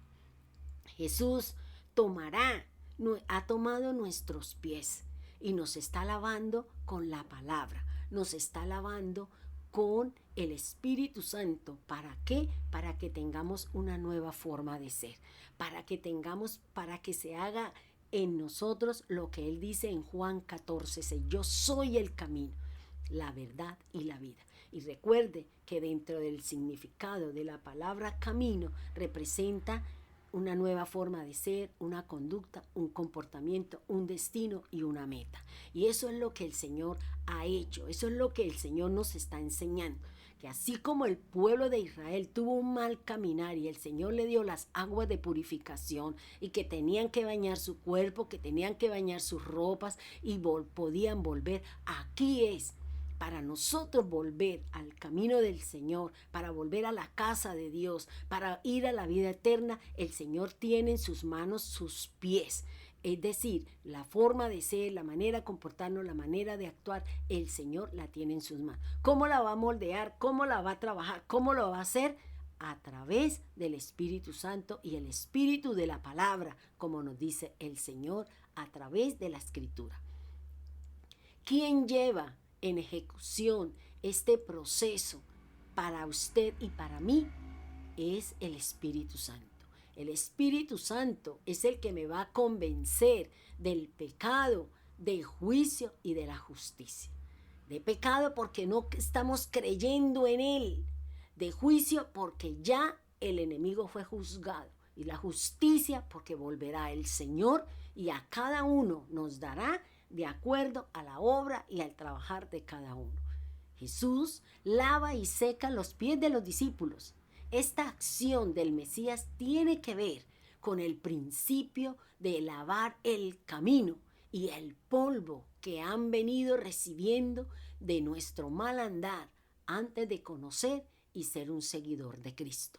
Es importante, mi querido hermano en Jesús, que Cristo nos enseñe, nos quite esas malas acciones, esas malas palabras, esas malas convicciones y todo lo que hay en nuestro corazón que no nos permiten estar en el camino correcto. El agua tiene un objetivo muy especial y es limpiar lo que está sucio, es limpiar algo que está en mal estado. En el plano espiritual lo podemos representar como el Espíritu Santo, que tiene la función de convencernos de pecado, de juicio y de justicia. Así como Cristo le lavó los pies a los discípulos antes de ser investidos del poder y de la llenura del Espíritu Santo. ¿Para qué? Para que llevasen la palabra. Ahora nosotros, como su cuerpo, es el Espíritu Santo quien nos lava los pies con la palabra. Recordemos lo que nos está diciendo Tito 3:15. Él nos salvó, no por obras de justicia que nosotros hubiésemos hecho, sino según su misericordia, por medio del lavamiento, de la regeneración y de la renovación del Espíritu de santidad. Entonces, fíjese, esto nosotros lo vimos cuando trabajamos el nuevo nacimiento. El nuevo nacimiento me indica a mí que debo tener una regeneración, debo tener un cambio, debo tener un camino diferente, una nueva forma de ser, de pensar, de actuar, y que ya tengo la renovación del Espíritu de santidad, que es el que nos va a llevar y el que nos va a caminar, a llevar al camino de la verdad. El Espíritu Santo es quien convence mi alma de que existe una condenación y que la podemos tener con respecto a nuestros pecados. Pero el lavamiento de la regeneración y de la renovación del Espíritu de santidad nos perdonan y nos purifican mediante la obra expiatoria en la cruz. Es importante, hermano, que usted y yo tengamos muy claro lo que es purificación y lo que es expiación.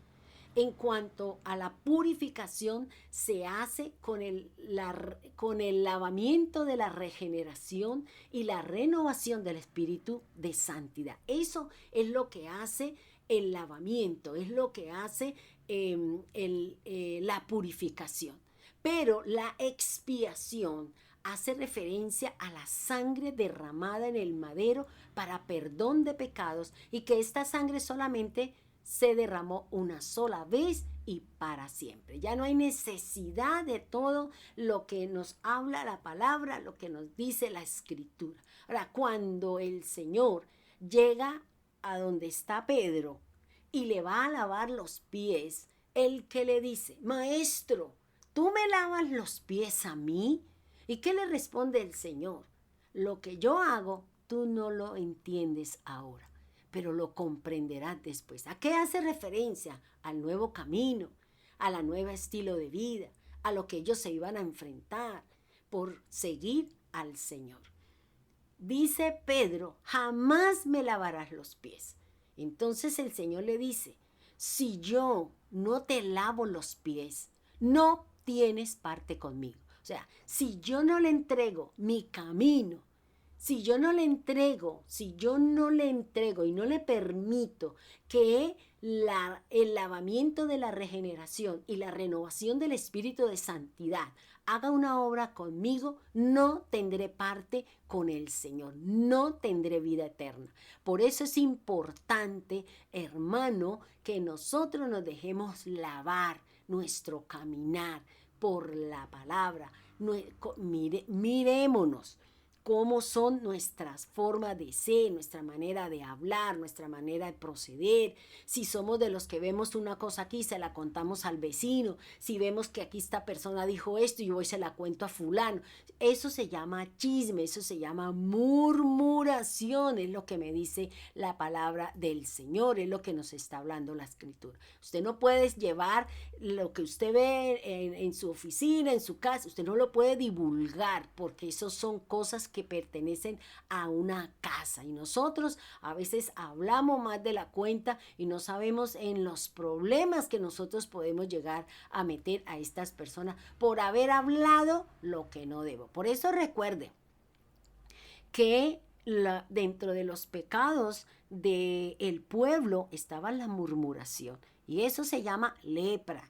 Y eso contamina, porque usted se lo cuenta a Pepito, Pepito se lo cuenta a fulano, pero no le dice lo que usted dijo, va anexado o le quita, o la intención es otra. Por eso yo le quiero invitar a usted que usted no hable de su vida, no hable de sus problemas, y lo que usted vea, por favor, calle, ore y espere en el Señor. Miremos entonces lo que responde entonces Kefa o Pedro. Si él entendió que no podía estar con el Señor, entonces él que le dice, ay, bueno, Señor, sí, entonces no solo me lave los pies, sino también las manos y la cabeza. O sea, hágame un spa.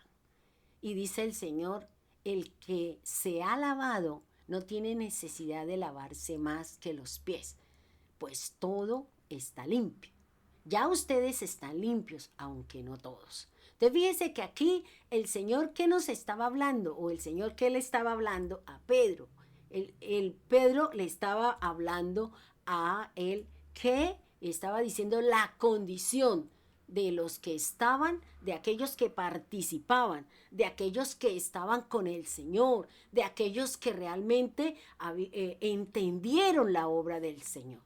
Judas no lo entendió. Judas, independiente que el Señor le lavó los pies, no se convirtió, no reconoció. ¿Por qué? Porque su corazón estaba lleno de maldad, porque su corazón, que estaba lleno de avaricia, que quería plata en abundancia, ¿qué hizo? Su corazón en ese momento se llenó, y fue cuando dice la palabra del Señor que el Señor vio cuando Judas le entró el diablo para que hiciera la tarea. Por eso, hermanos, es muy triste cuando uno ve a los hermanos en la fe que lo único que le piden al Señor es plata. Deme plata, Señor, quiero plata. Pero ustedes solamente, eso es lo que nos da a entender de lo que hay en su corazón. Cuando yo solamente le pido eso al Señor, simplemente le estoy diciendo que a mí no me interesa ni mi crecimiento espiritual, ni mi desarrollo con el Señor. Solo quiero plata. Y lo demás, bueno, va y venga. Entonces, fíjese que el Señor le estaba diciendo a Pedro, mire, no es necesario de que yo le lave a usted la cabeza. No es necesario de que yo le lave a usted las manos. Con que usted cambie su manera de ser, con lo que usted se deje lavar los pies, que indican un caminar, que indican un obrar, el resto ya va por ende. O sea, lo demás viene por añadidura. Entonces, por eso el Señor que le dice, no hay necesidad de que usted se lave la cabeza, las manos, sino los pies, las actitudes, los comportamientos y las cosas que nos llevan a tener unos malos procederes. Ahora, el Señor dice, ¿por qué? Que no eran todos, porque el Señor sabía, y el Señor dijo, ¿acaso yo no los elegí? Y yo sé que uno de ustedes es diablo, porque el Señor sabía, el Señor conocía sobre todas las cosas.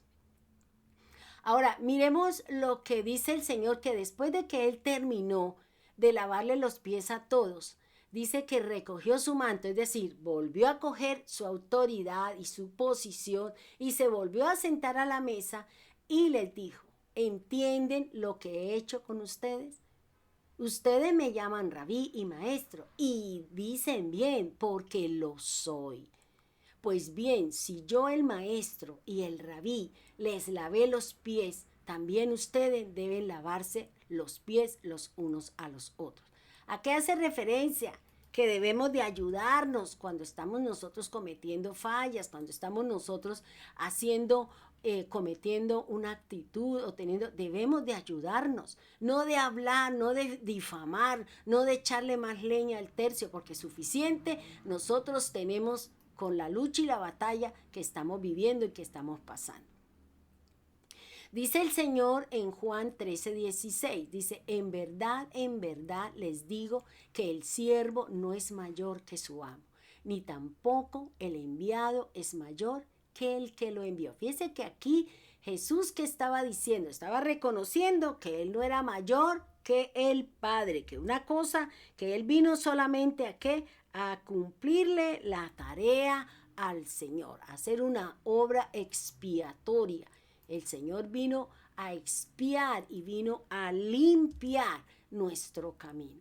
Así como el pueblo del Señor iban enemigos de Dios y su plan de libertad oponiéndose con tradiciones, con costumbres paganas, así también dentro del equipo de trabajo del Señor que lo tenía para una formación futura, también había un opositor, quien lo había vendido por unas cuantas monedas.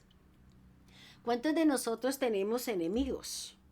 Tenemos enemigos en la casa, tenemos enemigos en los diferentes sitios, pero que vivan nuestros enemigos. Qué bueno que tenemos enemigos, porque eso nos hace una referencia y es que nosotros podemos ver la gloria de Dios, porque esos enemigos son los recursos que Dios pone para formarme, instruirme y luego bendecirme. Y también traerá sobre esa persona que tiene ese comportamiento con nosotros, también llevará su disciplina. En la carta de Pablo a los Hebreos, Pablo les instruye acerca de los siguientes rituales y la simbología, y que son sombra del que había de venir, es decir, Cristo y su sacrificio como obra intercesora, como sumo sacerdote.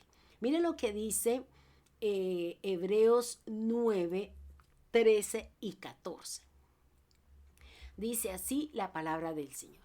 Porque si la sangre de los toros y de los machos cabríos y las cenizas de la becerra rociadas a los inmundos santifican para la purificación de la carne, cuánto más la sangre de Cristo, el cual mediante el Espíritu eterno se ofreció a sí mismo sin mancha a Dios, limpiará vuestras conciencias de obras muertas para que sirváis al Dios vivo.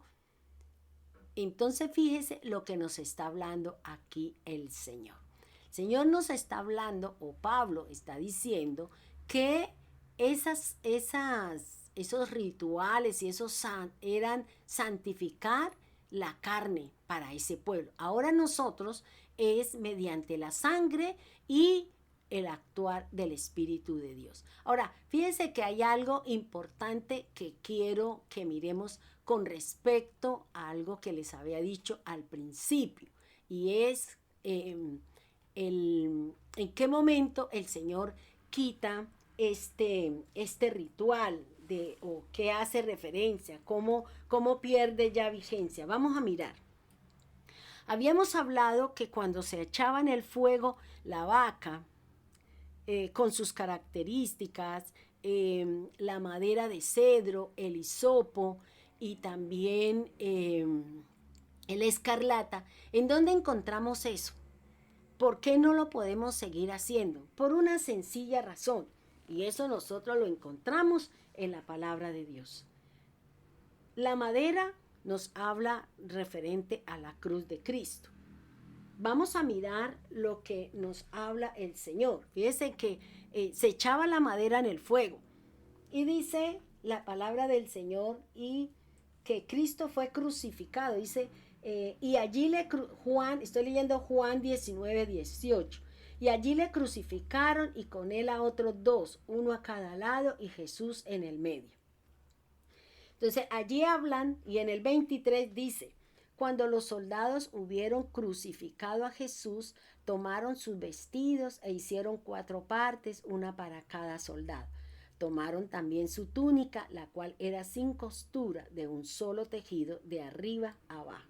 Entonces fíjense que el Señor, o sea, la madera era el sitio o era el recurso en el cual iba a ser colgado o crucificado el Señor.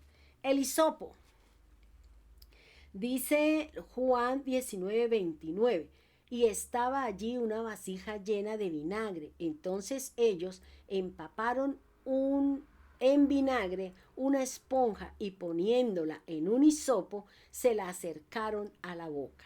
Entonces fíjense que aquí encontramos la madera, el hisopo y también la escarlata, en donde vamos a mirar Mateo 27:28 a lo que nos habla la escritura. Mire lo que dice la palabra. Y desnudándole le echaron encima un manto de escarlata. Ustedes se acuerdan lo que la Biblia decía en Números 19:6. Luego tomará el sacerdote madera de cedro, hisopo y escarlata y lo echará en medio del fuego que arde la vaca. Entonces fíjese que aquí lo que nos están hablando. Primero, yo, Elsa Salas, tomo como una simbología, como una analogía de que la vaca hembra era la mujer que iba a ungir los pies de Jesús con nardo puro. Ahora, también habla de que la madera, estamos hablando de que representa la humanidad, que simboliza el exceso de altanería, y que esta madera era usada para los rituales. Entonces la madera se hace referencia ¿a qué? A la cruz. Y luego el hisopo, que hace referencia ¿a qué?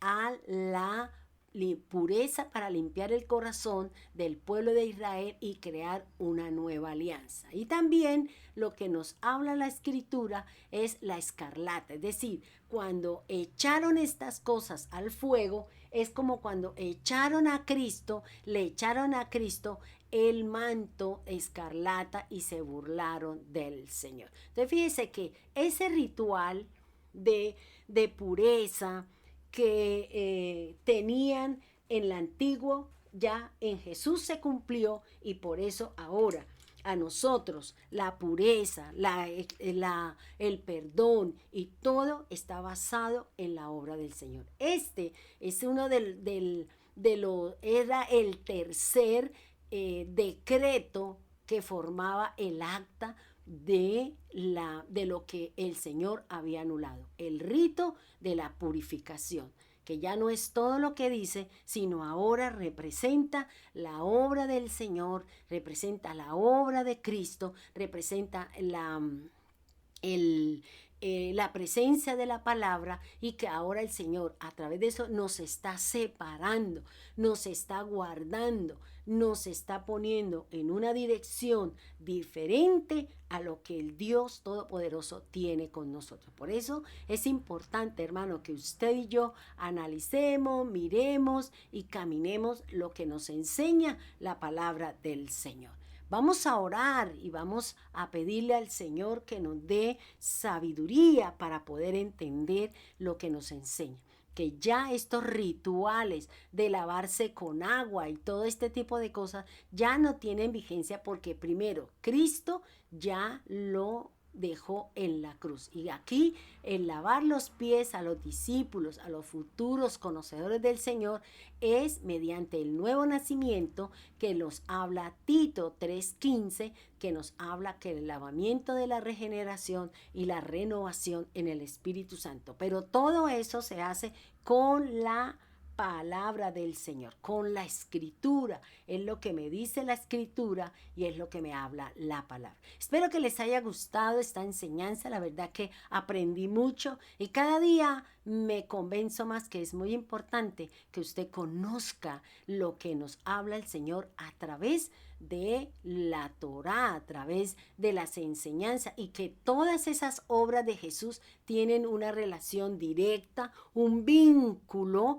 directo con el Señor y con Dios en cuanto a nuestra salvación, el perdón, la purificación, la perfección y todo lo que encierra la obra del Señor. Recuerda, hermano, que Jesús quitó en el madero, abolió lo que nos dice el acta de los decretos, y era la enemistad, y era el rito del sacrificio del cordero, y ahora el rito de la purificación a través de la vaca. Les recuerdo lo que dice Efesios 2:14, porque Él es nuestra paz, que de ambos nos hizo uno. Él derribó en su carne la barrera de división, es decir, la hostilidad, y abolió la ley de los preceptos en forma de ritos para crear en sí mismo de dos un solo hombre nuevo, dice, haciendo la paz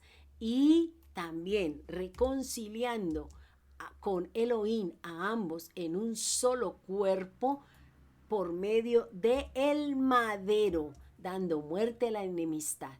Y vino y anunció la buena nueva, paz para nosotros, paz para ustedes, para aquellos que están lejos, para aquellos que estamos cerca y que queremos seguir caminando con el Señor. Bendiciones al Dios eterno y bendiciones para ustedes. Espero que les haya gustado esta enseñanza, que la he preparado con mucho amor, con muchas horas de estudio para poder traerles a ustedes la palabra del Altísimo. Bendiciones, Dios les guarde.